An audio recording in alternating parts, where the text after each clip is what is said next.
We don't often think on Adam aside from identifying him as the bringer of sin into God's creation.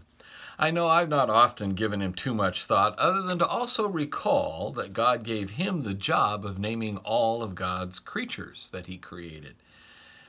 In reading a bit from Luther's Table Talk recently, I was intrigued by Luther's comments on Adam's life and how Luther's thoughts were both insightful and humbling for me. In fact, this perspective on Adam gave me pause when I consider the daily troubles we now live with. Listen to what Luther says. Adam, our father, was doubtless a most miserable, plagued man. 'Twas a mighty solitariness for him to be alone in so wide and vast a world. But when he, with Eve, his only companion and loving consort, obtained Cain their son, then there was great joy, and so also when Abel was born. But soon after followed great trouble, misery, and sorrow of heart, when one brother slew another, and Adam thereby lost one son, and the other was banished and banned from his sight. This surely was a great cross and sorrow, so that the murder caused him more grief than his own fall. But he, with his loving Eve, were reduced again to a solitary kind of life. Afterwards, when he was 130 years old, he had Seth.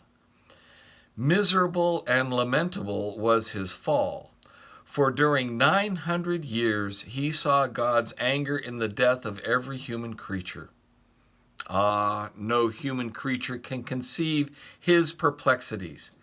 Our sufferings in comparison with his are altogether children's toys.